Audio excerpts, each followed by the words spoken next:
Welcome to Daily Conversation. This is Mr. K. This is Eric. Yeah, today is the 12th of June 2021 and the time now is 6:18 a.m. Well, today is a reading session and we are going to read the book Atomic Habits. Alright, so before we get started, please click the like button and subscribe to our YouTube channel. Alright, so here we go. Okay, so today we start from line 702, right? Mm. Yeah, so would you like to start first? Mm. A primary goal of food science is to create products that are more attractive to consumers. Nearly every food in a bag, box, or jar has been enhanced in some way. If only with additional flavoring, companies spend millions of dollars to discover the most satisfying level of crunch in a potato chip or the perfect amount of fizz in a soda. Entire departments are dedicated to optimizing how the product feels in your mouth. A quality, a quality known as oral sensations. French fries, for example, are potent combinations, golden brown and crunchy on the outside, light and smooth on the inside.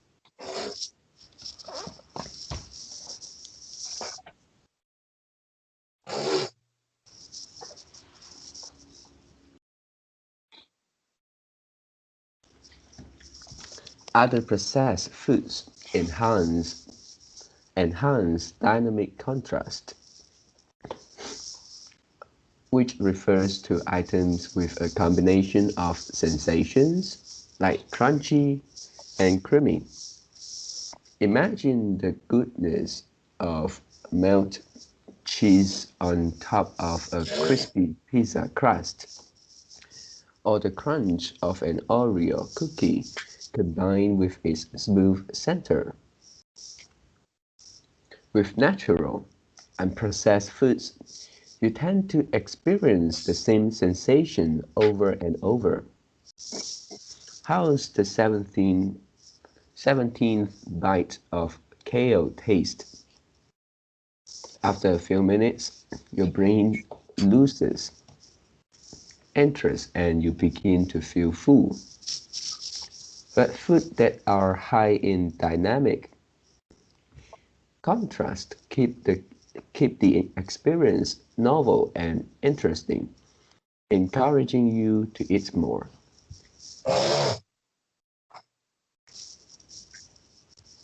Ultimately, such strategies enable food scientists to find the quote-unquote least point for each product, the precise combination of salt, sugar, and fat that excites your brains and keep you coming back for more.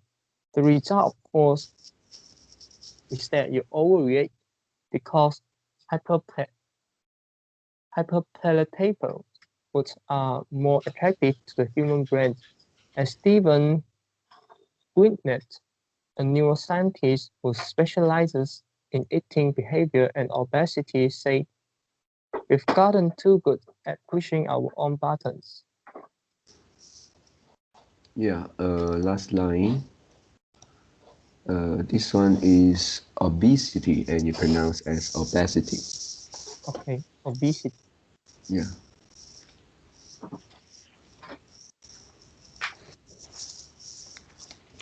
The modern food industry and the overeating habits it has spawned is just one example of the second law of behavior change. Make it attractive. The more attractive an opportunity is, the more likely it is to become habit forming.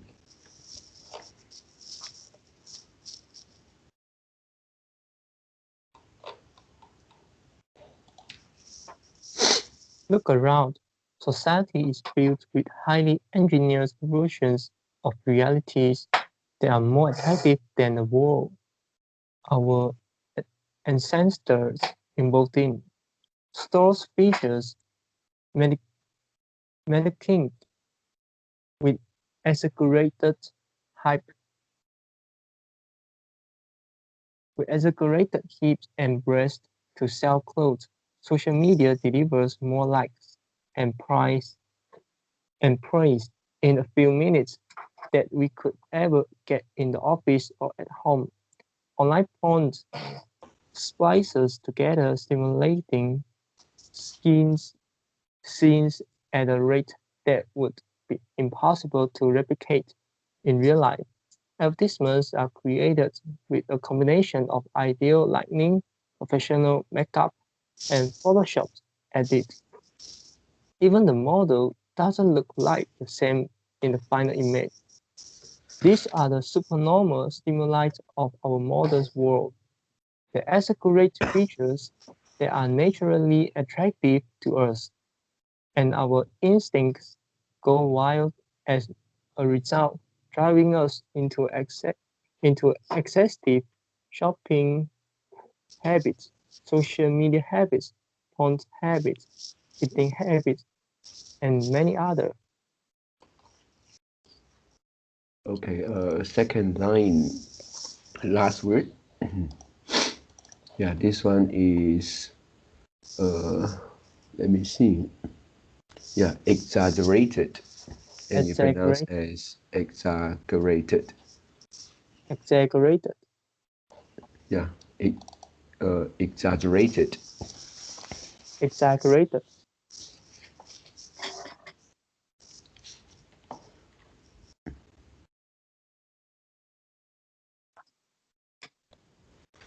If history serves as a guide, the opportunity of the future will be more attractive than those of today. The trend is for rewards to become more concentrated and stimuli to become more enticing. Junk food is a more concentrated form of calories than natural foods. Hard liquor is a more concentrated form of alcohol than beer. Video games are a more concentrated form of play than board games. Compared to nature, these pleasure-packed experiences are hard to resist. We have the brains of our ancestors, but temptations they never had to face. Last two lines, the last fourth word is experiences, Oh, and you pronounce experience. okay. Experiences. If you want to increase the odds that the behavior will occur, you need to make it attractive. Throughout discussions of the second law, our goal is to learn how to make our habits irresistible. While it's not possible to transform every habit to subnormal stimulus, can make any habits more enticing. To do this, we must start by understanding what craving is and how it works.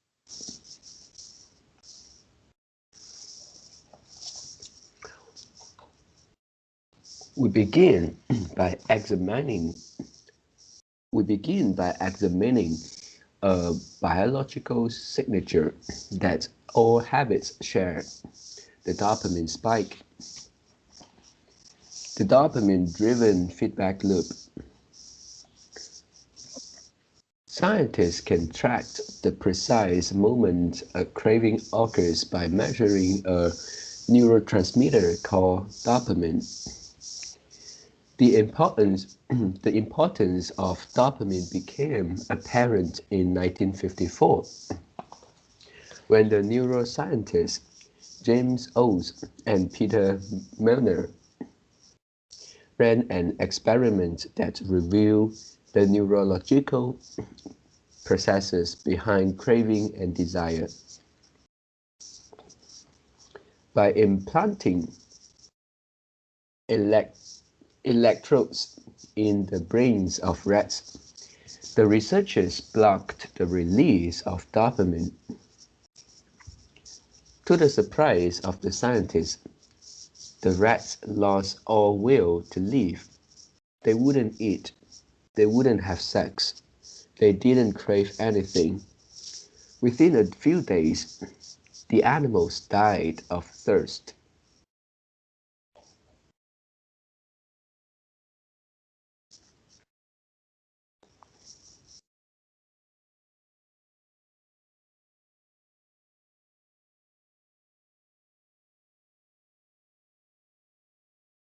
In follow-up studies, other scientists also inhibited the dopamine-releasing part of the brain, but this time they squirted little droplets of sugar into the mouth of the dopamine-depleted rat.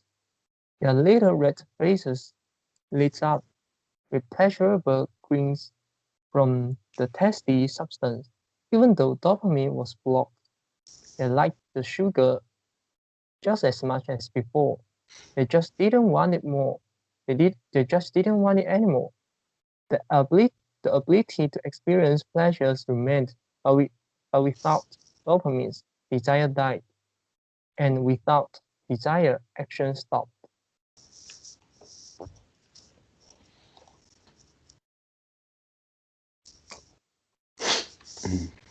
When other researchers reversed this process and flooded the reward system of the brain with dopamine, animals perform habits at breakneck speed.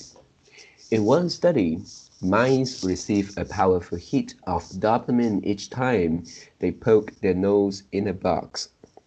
Within minutes, the mice developed a craving so strong they began poking their nose into the box 800 times per hour. Humans are not so different. The average slot machine player will spin the wheel 600 times per hour.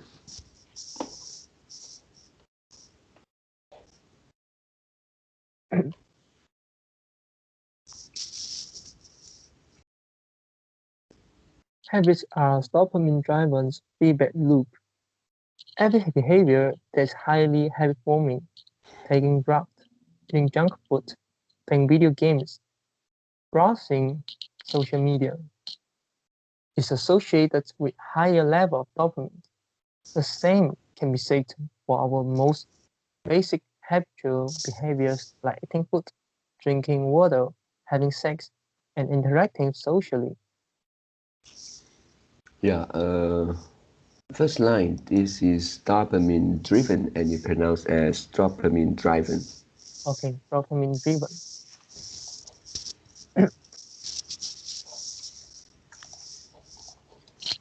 For years, scientists assumed dopamine was all about pleasure, but now we know it plays a central role in many neurological processes,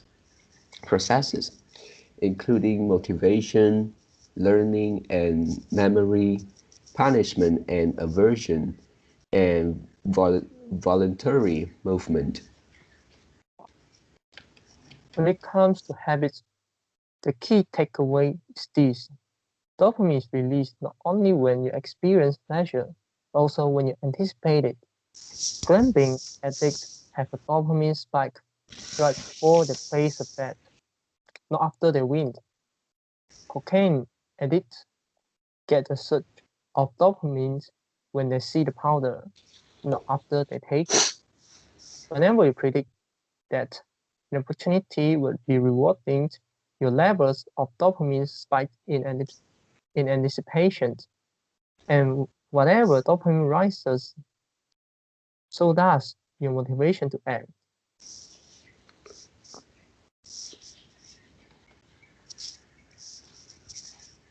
It is the anticipation of a reward, not the fulfillment of it,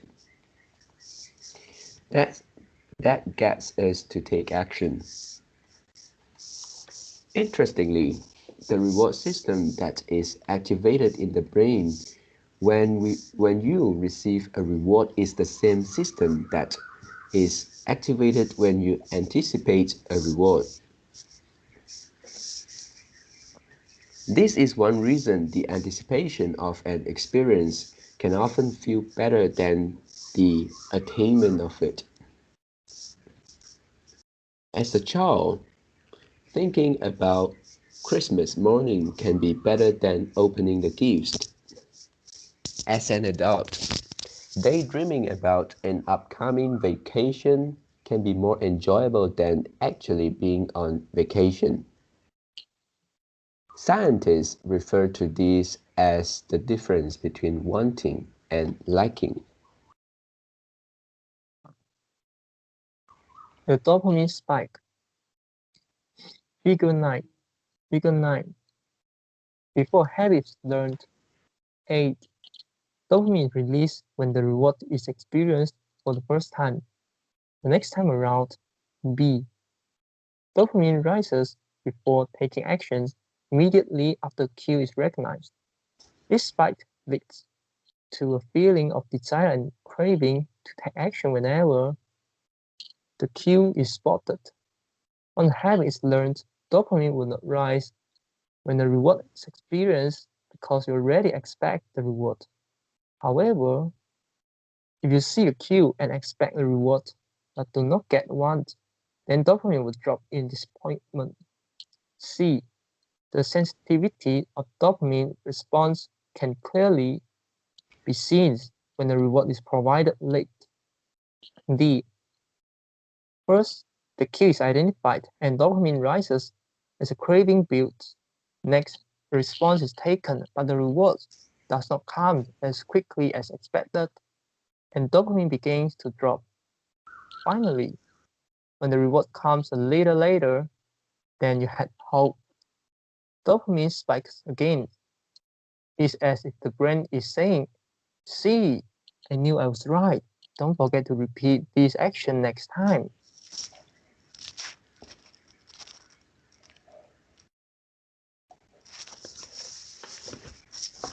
Your brain has so far neutral circuitry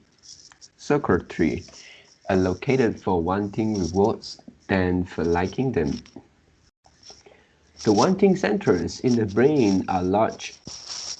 The brain stem, the nucleus accumbens, the ventral tegmental area, the dorsal striatum, the the amid the the amygdala, and portions of the prefrontal cortex. Hedonic hotspots are distributed like tiny islands throughout the brain. Oh, I'm sorry, I skipped a line. Okay. By comparison, the liking centers of the brain are much smaller. They are often referred to as hedonic hotspots and are distributed like tiny islands throughout the brain. For instance, researchers have found that 100% of nucleus accumbens is activated during wanting. Meanwhile, only 10% of structure is activated during liking. The fact that the brain allocates so much precious space to the regions responsible for craving and desire provides further evidence of the crucial role these processes play. Desire is the engine that drives behavior, and the action is taken because of the anticipations that precedes precedes it. Precedes. It is the craving that leads to the response.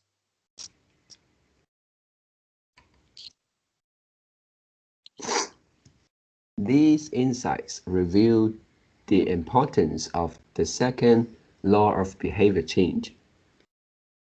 We need to make our habits attractive because this is the expectation of a rewarding experience that motivates us to act in the first place. This is where a strategy known as temptation bundling comes into play. How to use temptation bundling to make your habits more attractive. Rona, Rona Brunt, an electrical engineering student in Dublin, Ireland, enjoyed watching Netflix, but also knew that he should exercise more often than he did. Putting his engineering skills to use, Brunt hacked his stationary bike and connected it to his laptop and televisions. Then he wrote a computer program that would allow Netflix to run only if he was cycling at a certain speed.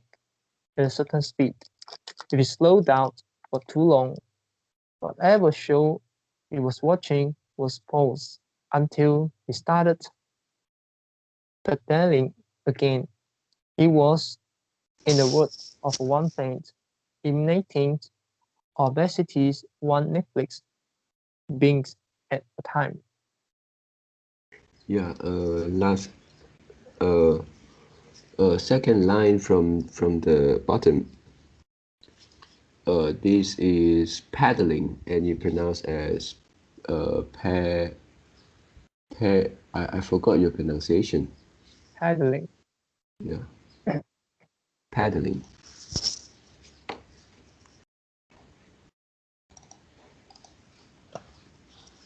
He was also employing temptation bundling to make his exercise habits more attractive. Temptation bundling works by linking an action you want to do with an action you need to do. In Bern's case, he bundled watching Netflix, the thing he wanted to do, with riding his stationary bike, the thing he needed to do.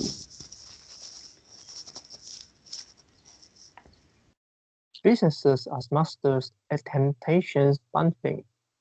For instance, the American broadcasting company, more commonly known as ABC, launched its Thursday night television lineup for the 20 for the 2014-2015 seasons. They promoted temptation bundling on a massive scale.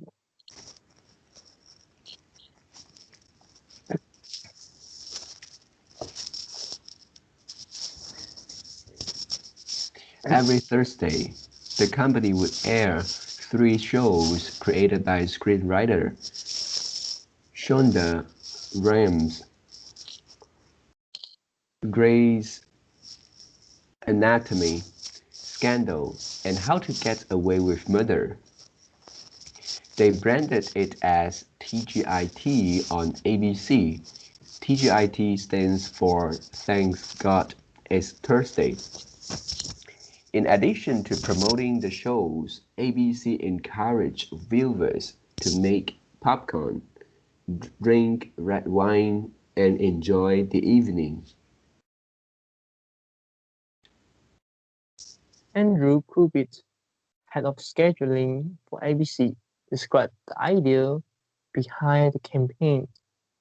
We see Thursday night as a viewership opportunity with either couples or women by themselves who want to sit down and escape and have fun and drink their red wine and have some popcorn. The brilliance of these strategies is that ABC was associating the things they needed viewers to do, watch their shows, the activities their viewers already wanted to do, relax, drink wine, and eat popcorn. Yeah, second line from the bottom. This is there. Yeah, you Why for now? pronounce as yeah. Okay.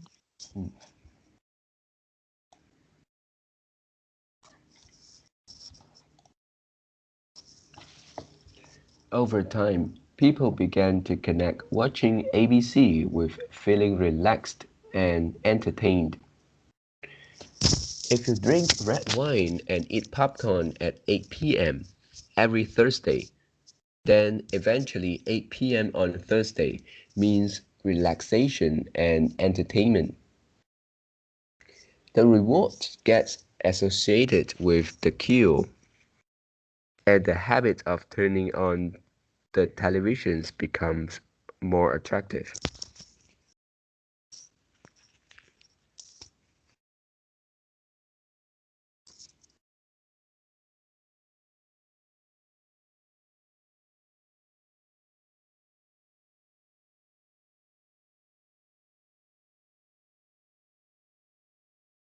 You're more likely to find behavior attractive if you get to do one of your favorite things at the same time. Perhaps you want to hear about the latest celebrities gossip, but you need to get in shape.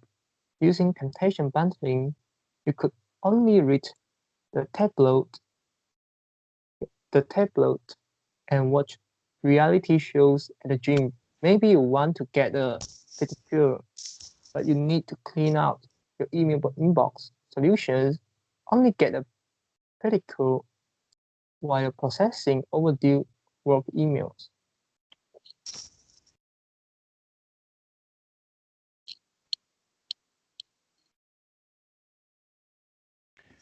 Temptation bundling is one way to apply a psychology theory known as primac principle,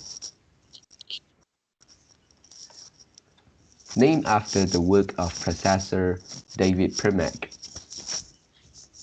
The principle states that more probable behaviors will reinforce less probable behaviors. In other words, even if you don't really want to process overdue work emails, you'll become conditioned to do it if you means you if it means you get to do something you really want to do along the way.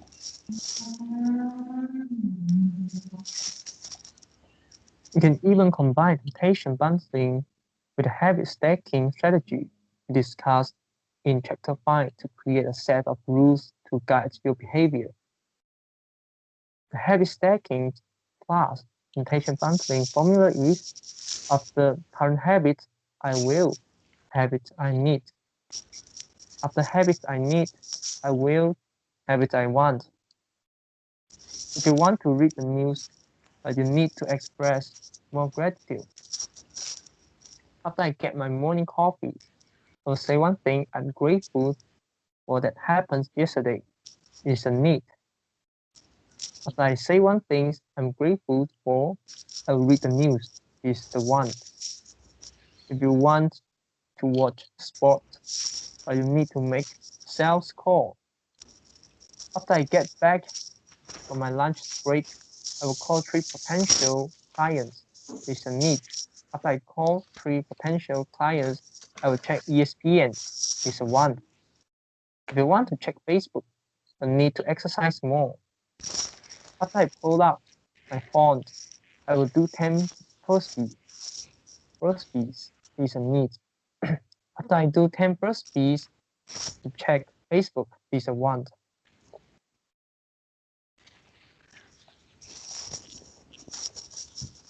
The hope is that eventually you will look forward to calling 3 clients or doing 10 burpees because it means you get to read the latest sports news or check Facebook. Doing the things you need to do means you get to do the thing you want to do. We began this chapter by discussing supernormal stimuli, which are heightened versions of reality that increase our desire to take actions. Temptation bundling is one way to create heightened versions of any habits by connecting it with something you already want. Engineering a truly irresistible habit is a hard task, but these simple strategies can be employed to make nearly any habit more attractive than it would be otherwise.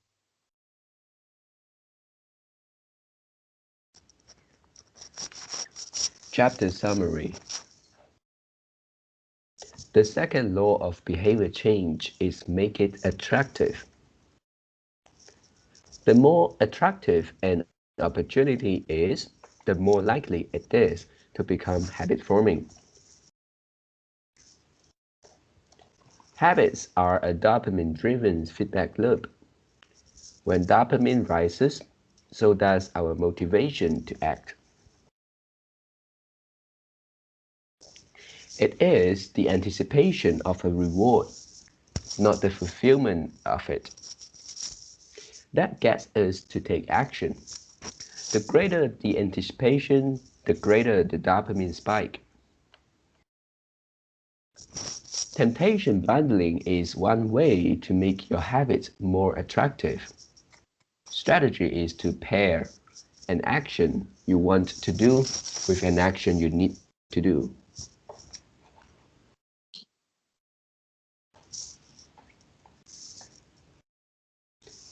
The role of family and friends in shaping your habits. Which line you read until? Okay, wait a minute. Yeah, yeah, I stop here. Yeah, because uh, I have another one which is the Chinese version, and I already read until uh, quite far away from here. Chinese versions? Yeah, yeah, I What is actually it? read two versions of book of What do you this. mean? Two Yeah, versions? one is this one which is English, and another one is Chinese one. Oh, okay.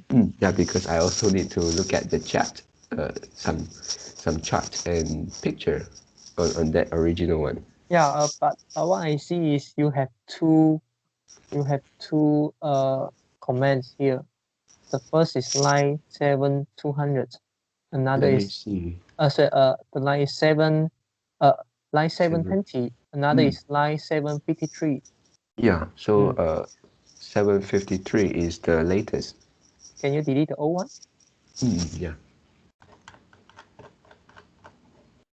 No, you go to the comments.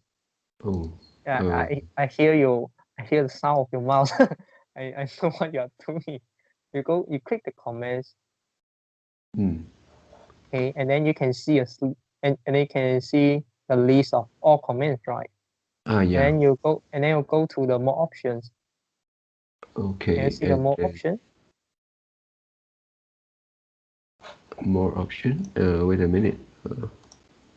Right be uh right right before the date, right before the June. Can you see 1439 10 June, right before that? There's small buttons. Okay. Ah, yeah, yeah, yeah. Will show you drop down list. Yeah, and Okay. then you click them, and then you click that, and you can, I think you can delete, right? Okay. Mm, All right. Done. okay. Yeah, it will be more clear. And then Yep. please remember delete the old ones. Yeah, all your old ones. Okay. Yeah, yeah. Just keep the latest one, so it won't confuse other people. All right.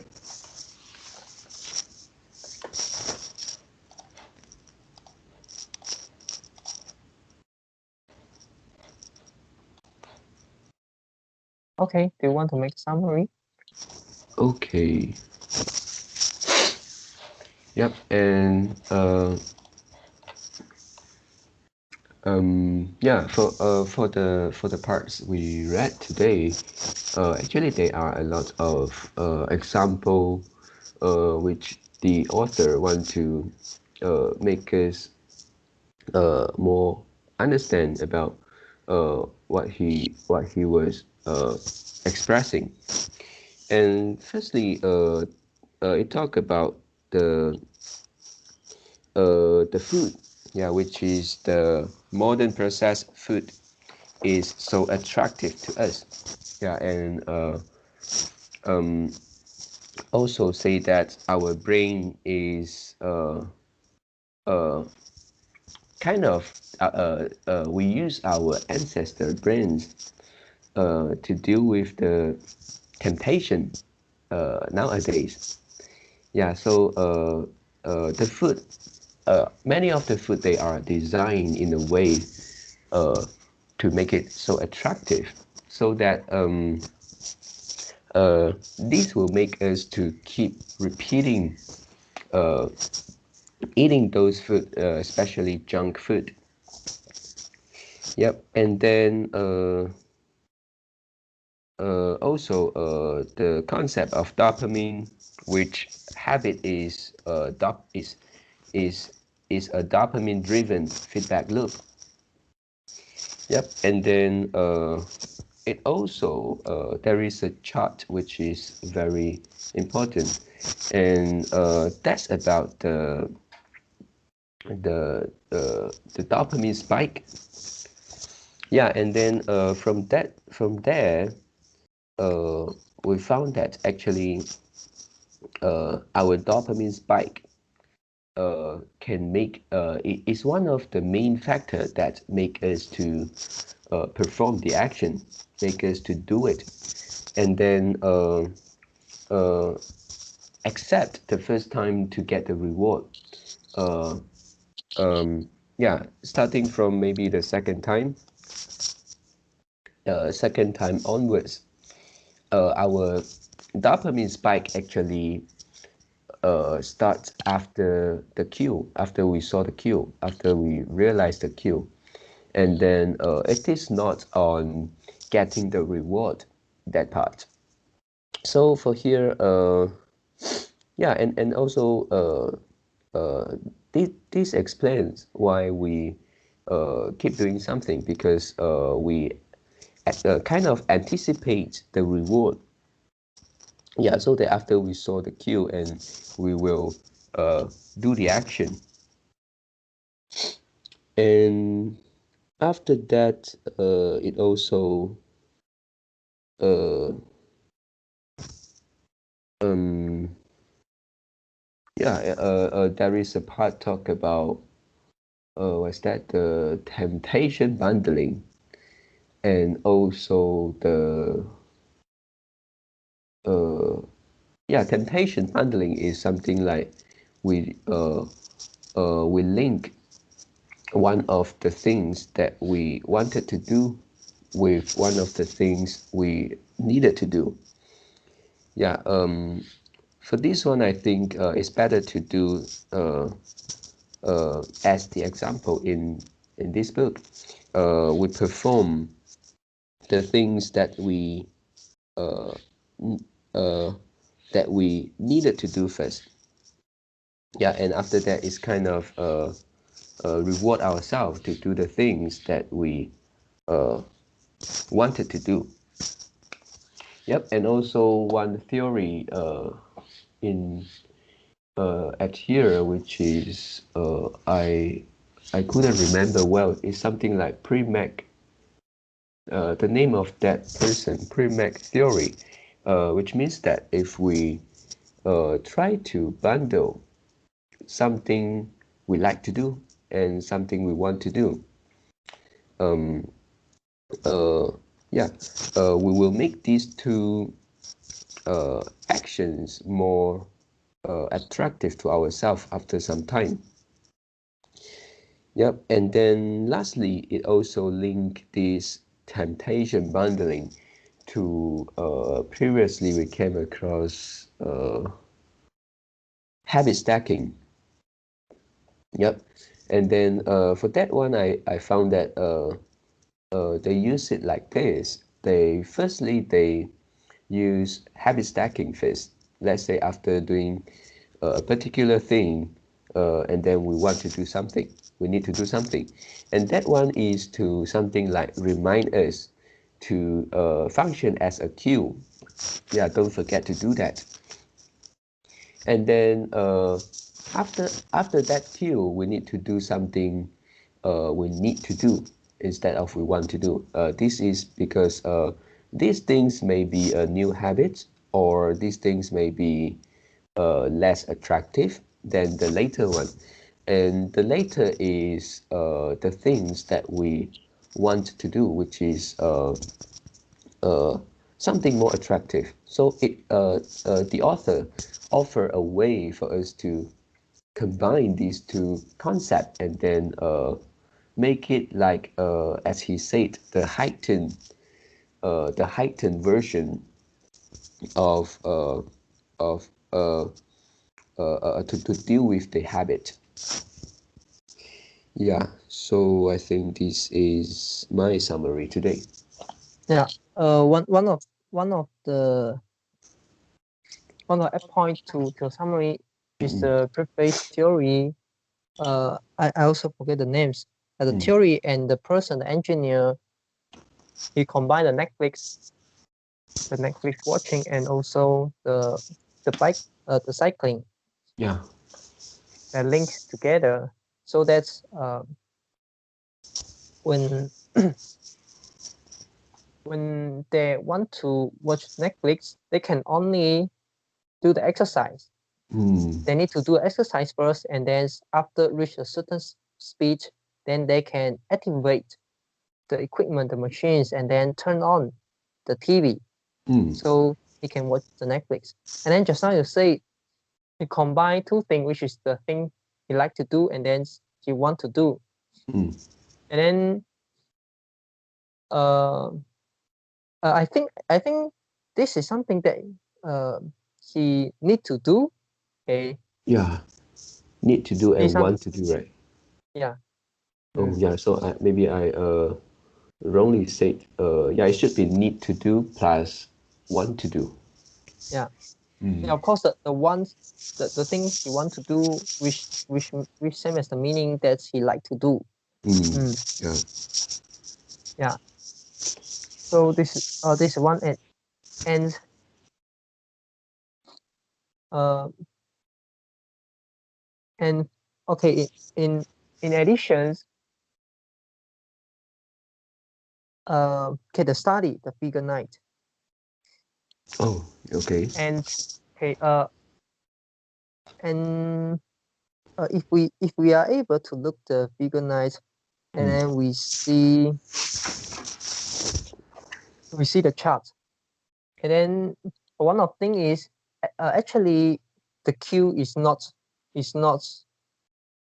formed so quickly just after the first of our behavior have been formed. So habit mm, forming is not that easy. So it doesn't mean that we do something, so next time we're more likely to do that thing. Yeah, it will be more likely to do. mm, Yeah, but that more likely, the percentage, the probability didn't increase a lot. It didn't mm, increase a lot because it need the repeat. Yeah, it really required the repeat. mm, yeah, So we can say the behavior will be more likely to be repeated against, and but we cannot say the habits already formed, and we mm, cannot say like we will definitely will crave to something. That's not that easy. Habit yeah. forming is not that easy. Yeah, of course. Because this is the experiments in the white rat, the white mice. Mm, So they kind of like limits limit the constraints, and then make the rat just um just going to the what's it called, the mast, uh yeah, the maze, the迷宫. oh, Yeah, yeah, and please. and yeah, and going to the maze, and then they need to like run, and then they need to find the boots, and this is a straight line, and then after they see some things, and then he activate the queue, and then the mice will go further, and then he'll see the boots, and then when he see the boots, maybe it's their cues or some things, and then he will go further. He'll run faster and to eat the Mm, food, something like that. And then because the scientists already limits, already constrains uh, a lot of factors. yeah. So the habit will be formed quickly. Quickly. So in our real life, our habits not forms that quickly, like the mice. Yes. Yeah. This is one more point, and also, this figure, this chart, actually remind us how important the cue was.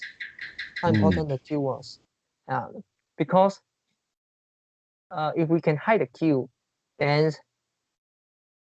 we may not trigger the whole habit. Yeah, because the cue is the start of the habit. Yeah. But also we need to be careful when our cue already bundle with the whole environment. So it's nothing to do with just hiding a single cue. Yep. This is one more thing, and another thing is about the temptation bundling. The temptation bundling, plus the habit stacking strategy. So this is the strategy we use quite often. Yeah, even though for some people they didn't read the book, they also will use this strategy. For example,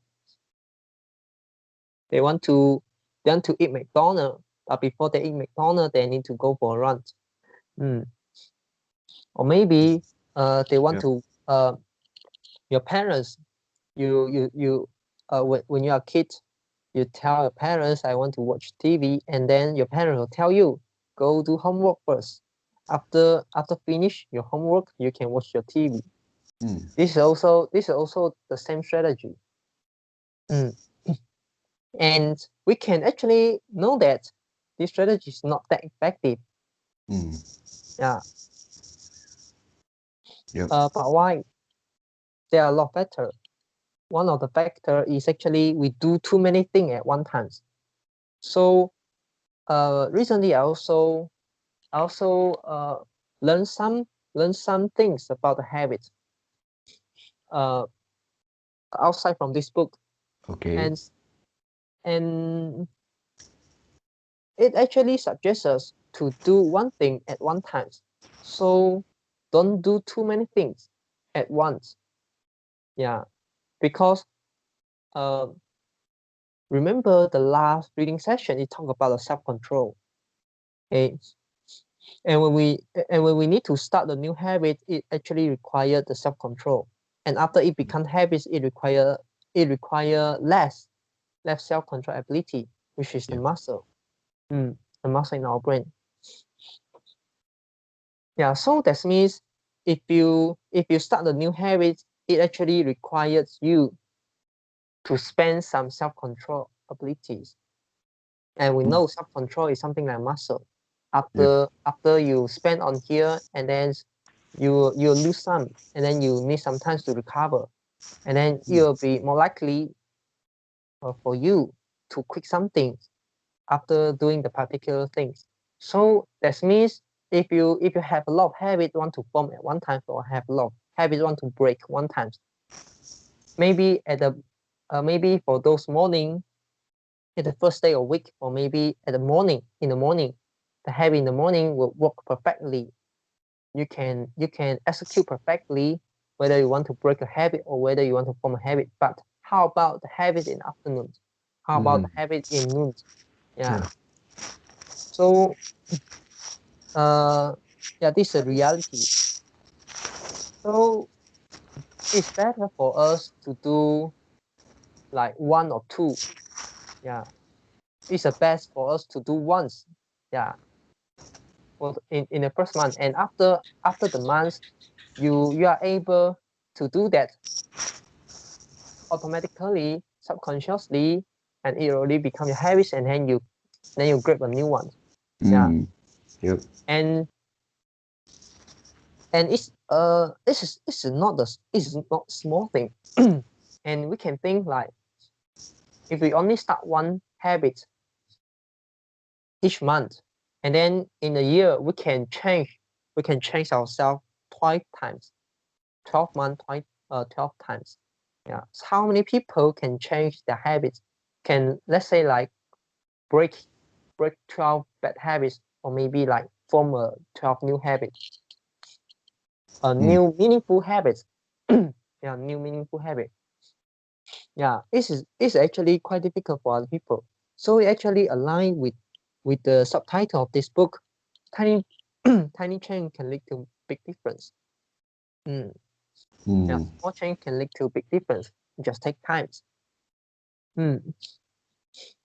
Yeah, so this is something that I want to add in, or and also to make a summary, and also to remind me, yeah, remind the reader something about habits. Do you have mm. anything to add in? Yeah, no. Mm. Yeah. Okay, great. Uh, okay, that's all for our today conversations. How do you feel? Did you enjoy the conversations? Please tell us what you think about conversation. And we are not native speakers. If you found any vocabulary mistake that we made, please comment, let us know, because we want to learn more ourselves. Remember to like, subscribe to us. Thanks for watching. See you tomorrow. See you tomorrow.